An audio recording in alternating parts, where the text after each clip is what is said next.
Hey everyone, I hope you are having the most amazing day ever.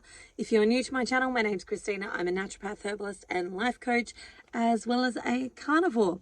So today I'm going to be talking about this thing that increased my blood pressure. So if you are new, I'm getting over a cold. I'm over it, every part of it, except for my voice. So please excuse a little bit of the scratchiness that's there. But I wanted to come and share. So it's been a couple of months now, but again, if you are new to my vibe, you may not know that I basically travel in this van with my family. So I have 7 children and we have tents and we travel Australia, living in our tents around the country, exploring and seeing what's out there. So what that means is that within my lifestyle, there will be days when we are basically just driving.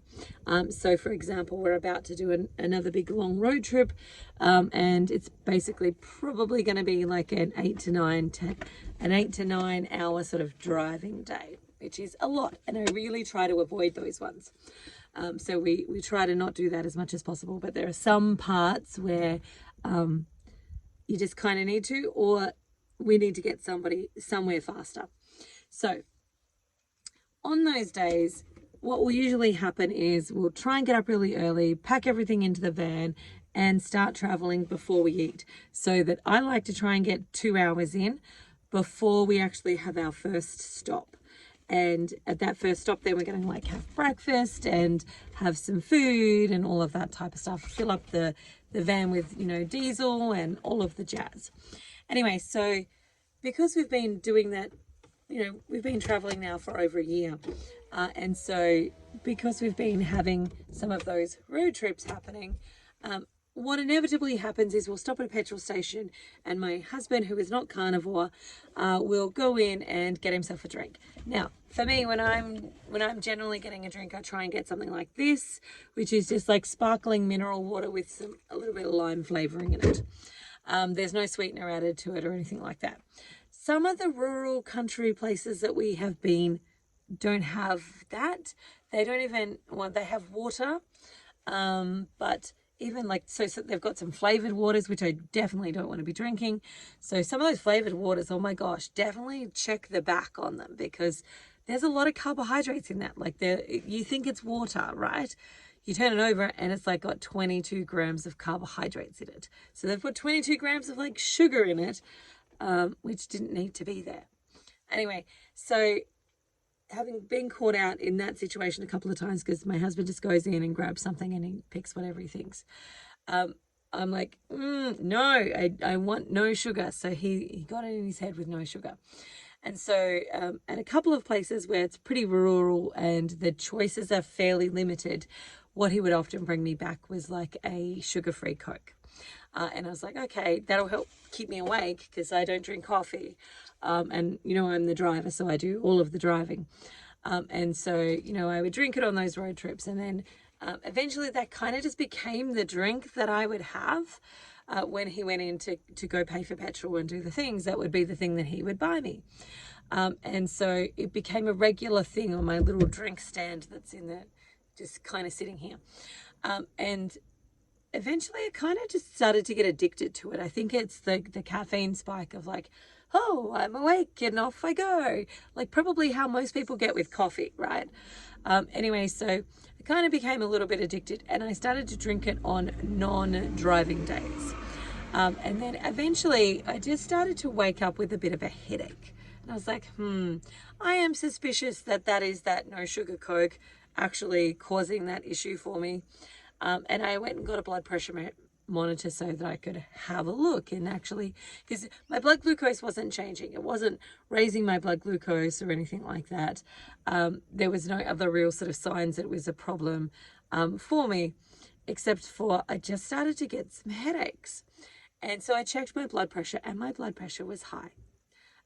Not you need to go to the hospital high, but it was high. So I was getting some maybe 140 over like 99 type of readings, which is in the high, but like, it's extremely high type of place. You need to be at a doctor's right now type of high. Anyway, so I saw that and I was like, okay, I'm suspicious. And I did sense that I was getting a little bit addicted to this thing, because like then I would start to buy the Coke.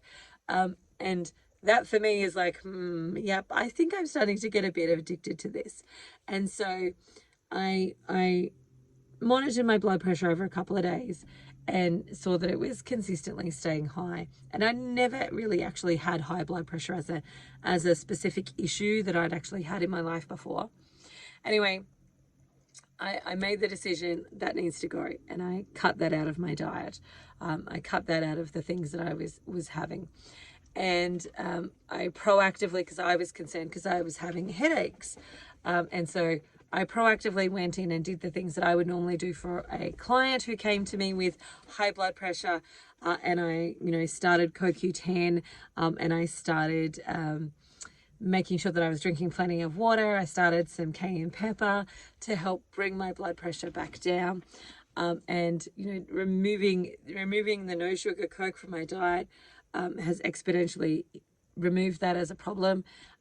But the thing for me was recognizing that I have an addictive personality when it comes to some of these things. Like, I'm definitely a carb addict. Like, I didn't really know prior to starting Carnivore how much of an addict I was until I removed those from my diet. And then it wasn't until like Christmas when I had my first, like, I'd been Carnivore for maybe 6 months, 5-6 months at that point.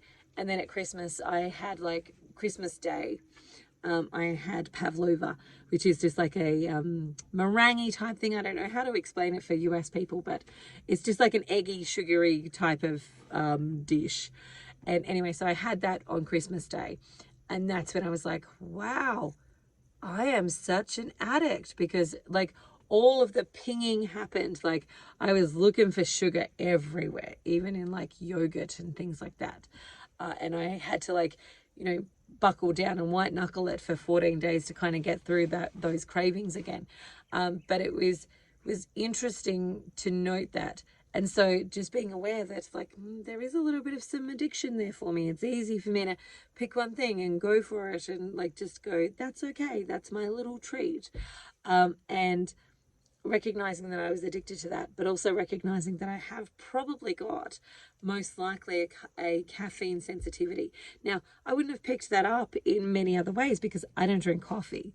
And even when it came to drinking things like black tea, I only ever drank that when somebody else made it for me. So if they would like go, and this would be my husband, for example, would go, would you like a cup of tea? And so then I would have like a black tea, or a tea with like milk and sugar and stuff in it. But I've never been like super like hot drinky person from the perspective of I need a hot drink. So even when it comes to herbal teas, like I'm not a big green tea drinker, so I don't really get much caffeine from that perspective.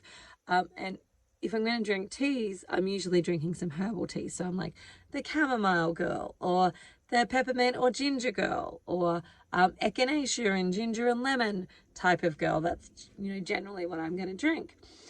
If I'm having a hot drink, that's generally what I'm going to drink. Or a chai. Like chai, I'm totally in love with a chai. So I love to make a good chai latte, which generally the way that I make it is like with proper chai herbs, spices, and then I'll put 2 egg yolks in and 2 like tablespoons of fat and with a frother and make it all creamy and so on. That's what I'm going to have. And so I don't usually even put black tea in that when I'm making it. So it's usually just herbs. So I'm not getting a big caffeine hit from that either.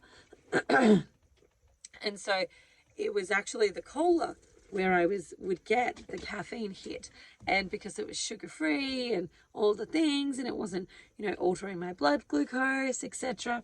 Not that it was a good thing. I'm not promoting it, right? But it started as an occasional kind of thing and then turned into a regular thing. And that's when it became a problem, where it was increasing my blood pressure. And so I've taken it out. It took me a good 3 weeks to kind of bring my blood pressure back to like a place where I was kind of like happy with it.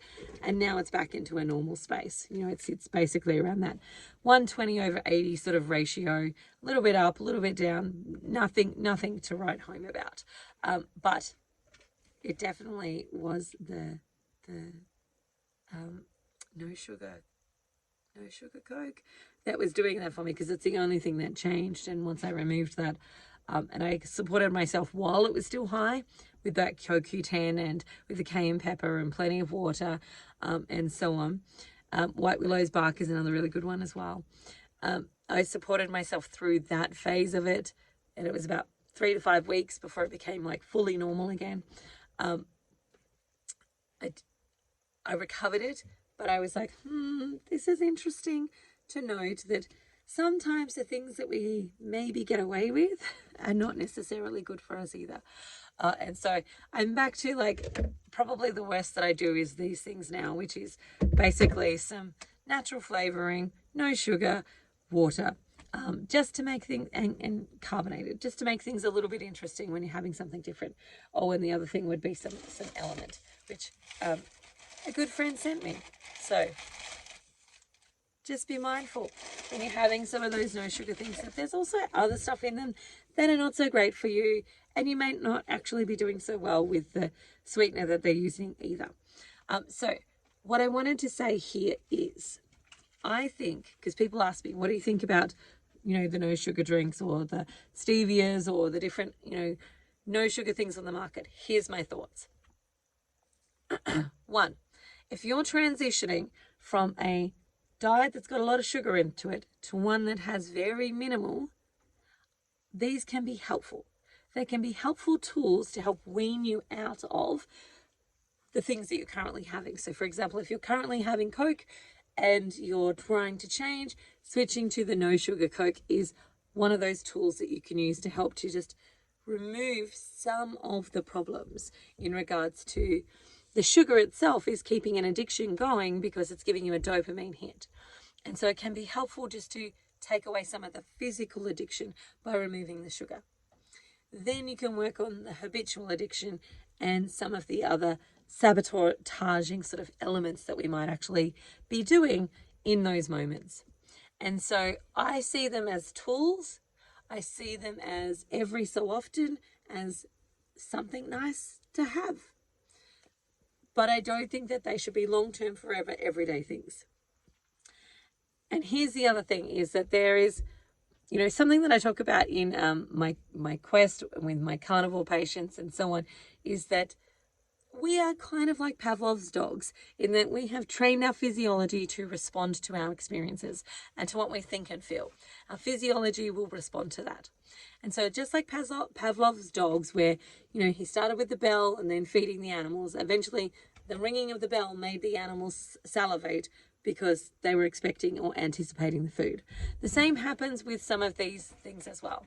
So the other element that I talk about is that as somebody, like my physiology is I'm what would be classed as an endomorph. So an endomorph body type is somebody who gains weight really easily, loses weight really slowly. Now, we are the people that survived famines and wars when there was no food around, because our body had the ability to adapt to holding food for long periods of time on our body. And so when we ate food, we gained really quickly and we released really slowly. Shush. It's one of my doggos that is in the car. So we released really slowly. So the whole saying of, I can't even look at cake or I'll gain weight, I just look at a piece of cake and I gain weight. Like that's kind of a common saying in the world of when people talk about their weight. It has actually got a little bit of truth to it, because when you look at the cake and you think about eating the cake, your internal physiology starts to change. So your insulin starts to raise in anticipation of you eating the cake. And then when you don't eat the cake, your blood glucose has to raise in order to match the insulin. So you can perceivably actually gain some weight, or your physiology sets itself up for gaining weight just by looking at the cake. And so the same is true with some of these sugar-free alternatives, in that they can be really helpful for weaning you off the physical element of the addiction, sugar. But long term, you might find that they stop you from continuing to get the health benefits that you want, like losing weight, for example, because thinking about them, seeing them, tasting them gives your body the impression that sugar is coming.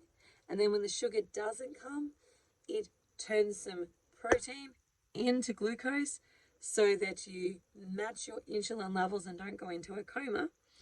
But that sets your physiology up for gaining weight.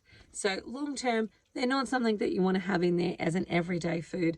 I think that you could use them, for example, for birthdays or really special events and one-offs, but they can also be helpful for weaning you out of some of the habitual stuff that we're used to as well. So there you go. I hope that was helpful. If you enjoyed this, like and subscribe.